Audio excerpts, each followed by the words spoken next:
মম বলো। সর্ষে dry roast করছো? হ্যাঁ। এবার এটা দিয়ে কি হবে? এটা গুঁড়ো করে নেব। আচ্ছা, পাউডার করবে? হ্যাঁ। কি বানাচ্ছো? জানি মম, এটাই বলবে। হামানদিস্তা দিয়ে গুঁড়ো করবে না? হ্যাঁ হ্যাঁ। মশলা বড়ি ভাজছো না মম? হ্যাঁ। ওরে বাপরে, আমাদের এখানে মশলা বড়ির যা চাহিদা, আর সেরকমই ক্রাইসিস পড়ে যায়, মানে যেহেতু ডিমান্ড বেশি, প্রচুর বেশি এখানে। 2-3 দিন পর পরই শেষ। হ্যাঁ, 2-3 দিন পর পর। আমাদেরই তো এত পুরো কন্টেনার ভর্তি কেনা হয়েছে, তাও শেষ হয়ে যায় ঘরেও আর দোকানেও। তুলে রাখবে? হ্যাঁ, হয়ে গেছে বড়িটা ভাজা, তুলে নিচ্ছি। কি দিচ্ছ আবার? শুকনো লঙ্কা? হ্যাঁ, সামান্য, মানে 3-4 দানা মেথি একটু ভেজে নিচ্ছি। কি সব দিয়ে দিলে মম? এটা মেথি শাক রে। মেথি? এ মা, তেতো হয়ে যাবে। কিচ্ছু দিতে হবে না। হবে না তো? কিচ্ছু দিতে হবে না মা। মম, এটা লবণ, হ্যাঁ, এটা হলুদ, হ্যাঁ, আর ওটা আদা বাটা। হ্যাঁ। বাটা না, কি থেতো। হ্যাঁ। আর কিছু দিয়ে দিছো লুকিয়ে? এই যে একটা কাঁচা লঙ্কা দিয়েছি চেরা, অল্প একটা কাঁচা লঙ্কা চেরা, একটুখানি নেড়ে নিলাম। মেথি পাতার গন্ধ বেরোচ্ছে অলরেডি মম। যদি তেতো হয়েছে? না বাবা, তেতো হবে না। তুমি খাবে মম, এক অপূর্ব স্বাদ। সব ভালো ভালো রান্নাগুলোর সাথে এদিকে মাছের ঝোল, মাংসের ঝোল, আর এদিকে তেতো একটা রেসিপি। কি দিচ্ছ এটা মম?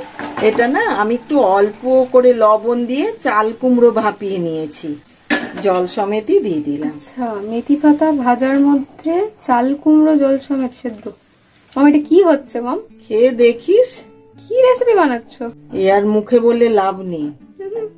দেখতে ভালো লাগছে এমনি, খেতেও খুব সুন্দর, খেতেও অপূর্ব হয়। এইবার ভেজে রেখেছি বড়ি, সেটা দিয়ে দিলাম। এখানে 2-1 পিস টমেটো এরকম করে ডুমো ডুমো করে রেখেছি, সেটা দিয়ে দিলাম। এটা এবার ফুটবে? হ্যাঁ, একটু সময়, 5-6 মিনিট মতন ঢাকা দিয়ে 5-6 মিনিট ফুটবে? 5-7 মিনিটের মতন ফুটিয়ে নেবো। দেখো, আমিও শিখেছি কতটা। হয়ে গেছে মম? হ্যাঁ, হয়ে গেছে। সামান্য চিনি, অল্প একটু ঘি, সামান্য পরিমাণে, খুব বেশি দেওয়ার দরকার নেই। আর এই যে গুঁড়ো করে রেখেছি। আচ্ছা, সর্ষে গুঁড়োটা এখন। ধনে পাতা দিয়েছো অল্প? হ্যাঁ, শীতকাল, ধনে পাতা তো সবেতেই যাবে। বড়িগুলো এত ভালো নরম হয়ে গেছে। ব্যাস রেডি। এবার আমি ঢেলে নেব। হয়ে গেছে? ঢেলে নিলে? হ্যাঁ, ঢেলে নিয়েছি। ওয়াও, দেখতে কি কালারফুল মম। দেখি একটু টেস্ট করে দাও, মানে টেস্ট করতে দাও আমাকে। অল্প দাও, অল্প, খুব গরম। আচ্ছা, একটুখানি এই যে ঝোল ঝোল, এটা একটু টেস্ট করে বল কিরকম হয়েছে। মম, দারুণ হয়েছে। তাহলে কেন চেঁচাচ্ছিলি? মেথি পাতা তেতো হবে, তেতো হয়েছে? না না না, একদম তেতো হয়নি। আই ওয়াজ টোটালি রং। খুব সুন্দর হয়েছে, খুব সুন্দর। অবশ্যই ট্রাই করুন, নাহলে বুঝতে পারবেন না, মানে মিস হয়ে যাবে এত টেস্টি একটা ডিশ।